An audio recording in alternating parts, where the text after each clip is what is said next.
While the military licked wounds from their botched negotiations, the rest of Earth was locked in a fever dream. News networks ran 24/7 split-screen coverage. On one side, footage of the Garden Fleet, the once mighty destroyers now blooming with exotic violet vines, and on the other, the impenetrable, shimmering dome that defied all satellite imaging. To the terrified masses, Jack Thompson was a terrorist king who had stolen a chunk of the world and held a hostage. To the desperate, the sick, the poor, the marginalized, he was a god. They held candlelight vigils on the California coast, praying for the barrier to drop, convinced that if they could just touch the white stone of Eldoria, they would be healed. Inside the barrier, the reality was far less divine. For Sarah, the first few days were a blur of sensory overload and cold, creeping alienation. Eldoria was breathtaking, yes, towers of living wood that breathed, fountains that flowed with water tasting of crushed diamonds, and a sky that seemed to hold two suns during the solstice. But it was also terrifying. "Don't touch that, Lucas," Sarah snapped, pulling her son away from a floating, gelatinous sphere that whispered secrets in a language she didn't understand. She stood in the grand refectory of the king's tower, feeling the weight of thousands of eyes. The people of Eldoria, the elves with their piercing, ageless stares, and the beastkin who moved with predatory grace, didn't hate her, but they looked at her with polite, devastating pity. To them, she was a fragile, short-lived creature who had somehow managed to snare their king in a mundane, confusing trap. The friction was constant. When she tried to prepare a meal in the tower's kitchen, the staff moved her aside with gentle, apologetic smiles, replacing her ingredients with fruits that pulsed with a low, rhythmic heat. "It is not for your constitution, Sarah," a dryad handmaiden whispered, tucking a strand of Sarah's hair back. "Your blood is sluggish. You need the nectar of the ether thistle." Sarah retreated to her quarters, feeling like a doll in a museum. She was safe, but she was trapped in a gilded cage of magic. Emma and Lucas, however, were a different story. They didn't feel the alienation. They were hybrids, and the island knew it. One afternoon, Sarah found them in the central courtyard. Emma was levitating, her eyes closed, weaving strands of golden light into the shape of a bird that chirped with the sound of a real flute. Lucas was sitting by the fountain, his small hand submerged. The water wasn't splashing. It was dancing, forming intricate, miniature castles that pulsed in time with his heartbeat.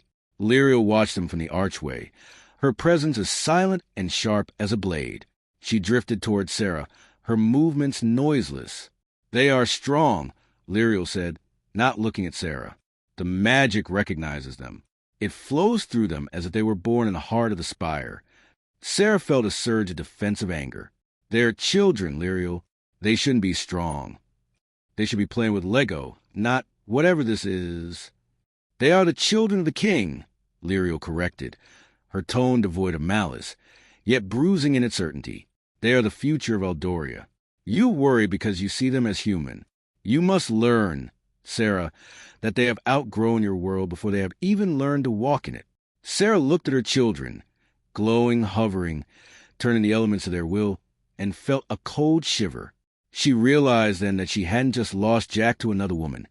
She had lost her children to another reality. They were no longer just hers.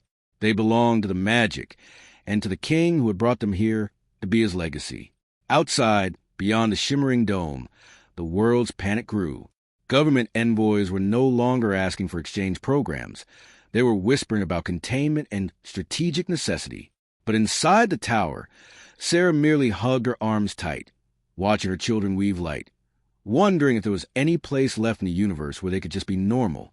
The night air within the barrier was thick, smelling of exotic night-blooming jasmine and the salt of the Pacific. Sarah couldn't sleep.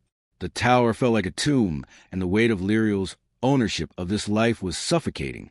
She walked down to the western harbor, the bioluminescent sand crunching softly under her feet, seeking the only thing that felt real, the edge of the world. She reached the shimmering dome. It pulsed with a rhythmic, golden light, shielding the island from the dark, churning expanse of the ocean beyond. Her breath hitched. Just 20 feet on the other side of the veil, a small, black-hulled inflatable boat bobbed in the surf. It had no lights, no engine hum, just a dark smear against the moonlight. A figure sat at the helm, dressed from head to toe in matte black tactical gear, his face obscured by a visor. He was hovering over a device that looked like a cross between a tablet and a tuning fork, pressing it against the barrier. Sarah stepped forward, her silhouette stark against the glowing sand. "Who are you?" The man jumped, nearly dropping his equipment. He looked up, his visor reflecting the shimmering blue of the wall. "Black Ops, ma'am. Just checking out this nifty blue shield you guys have. Know anything about it?" His nervousness was palpable, but as he scanned her face, his posture shifted. Recognition dawned on him. "Wait, you're that Sarah girl." "Yes. The one the high-ups are losing their minds over." Sarah hesitated, then nodded slowly. She looked back at the king's tower, a monolith of white stone, and living with that felt like a prison. The isolation, the way her children were being pulled into a world she didn't understand, the way Lyriel looked at her, it was too much. "Can you do me a favor?" she asked, her voice steady despite the adrenaline. "I need to see my family. My parents. I need to speak to them." She weighed the decision. She knew Jack would let her back in, or at least she hoped he would. But right now, the need for a connection to the world she understood, the world that didn't demand she be a queen, was overwhelming. "Can you take me to them?" Sarah asked. The operative looked at the barrier, then at Sarah. He smirked, the movement visible through the visor. "I can get you to the coast, ma'am. After that, you're on your own." Sarah didn't hesitate. She stepped through the shimmering membrane, which felt like walking through a curtain of cool silk, and climbed into the boat. The operative killed the small electric motor, and they began to drift silently away from the island, swallowed by the darkness. She never saw the shadow detachment. Lyriel had been watching. From the high balcony of the king's tower, she had seen the tiny boat, and she had seen the way Sarah moved with a desperate, conspiratorial intent. Jealousy, cold and sharp, cut through Lyriel's regal composure. Betrayal. Lyriel didn't call for the guards. She didn't alert Jack. She simply stepped into the shadows of the tower, her form dissolving into a mist of silver light. She didn't need a boat. She slipped through the barrier as if it were a doorway, her spirit tethered to the man she loved, and by extension, to the woman who was trying to steal a piece of his legacy. Lyriel trailed them, a ghostly wisp of moonlight riding the waves, her eyes fixed on the black boat. She didn't know what Sarah was planning, but she was going to witness the moment the mortal woman sealed her fate. If Sarah was choosing the old world, Lyriel would ensure she never had a reason to come back to the new one. The transfer from the quiet darkness of the Pacific to the sterile, fluorescent glare of the facility was jarring. The moment the boat hit the sand, Sarah was swarmed. Black-clad troops moved with terrifying coordination, pinning her arms before she could even process the betrayal. She lunged toward the operative at the helm, her eyes blazing. "You said you would take me to the shore. You said you'd help me see my family." The man in the black visor didn't even flinch. He just watched as his team dragged her toward a waiting transport. "I said I'd take you, and after that, you're on your own," he shrugged, his voice muffled by the mask. "Sorry, ma'am. Just following orders." Sarah was shoved into a transport and driven to a nondescript, concrete building tucked away in the coastal scrub. From the outside, it looked like a maintenance shed. Inside, it was a high-tech fortress. They escorted her into a room that felt uncomfortably like a laboratory. One side was dominated by a thick, reinforced glass wall. Behind it, technicians sat at a bank of glowing screens, monitoring the room as if she were a rare, dangerous specimen on display. They didn't waste time. A technician in a white coat entered, moving with practiced efficiency. He took a vial of her blood, his eyes lingering on the needle as if expecting it to turn into a snake. They offered her a tray of food, standard military rations, but she ignored it. Then the questions began. What is the source of the barrier's energy? How does Jack's physiology differ from a normal human? How do the children manipulate the environment? Sarah sat on the cold metal chair, her heart hammering against her ribs. She was terrified, but protective fire burned in her chest. She knew things. She knew what Jack was, what he was capable of, and how much he despised the people currently poking at her. "I won't tell you anything," she snapped, her voice echoing in the sterile room. "You lied to me. I just wanted to see my parents." The interrogator didn't blink. "We are offering you a chance to rejoin the world, Sarah. Tell us how to breach the dome." I want to see my parents, she repeated, her voice turning into a dangerous, low growl. She shifted, her gaze locking onto the glass wall, daring the men behind it to come inside. And you should be terrified.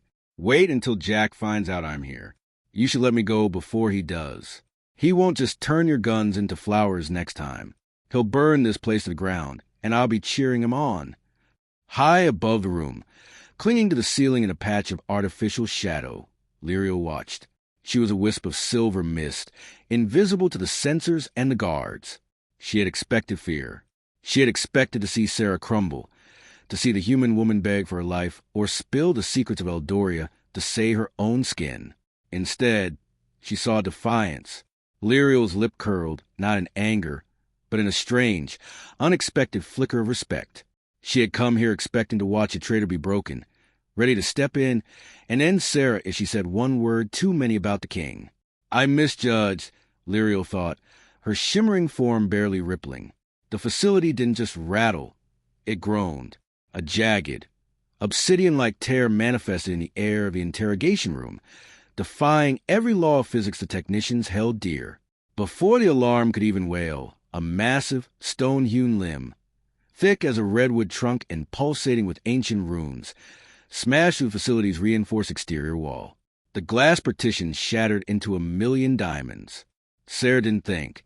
She saw the gaping maw of the outside, whirled through the rubble, and sprinted. She emerged into pure, unadulterated pandemonium. The California sky was no longer a clear coastal blue.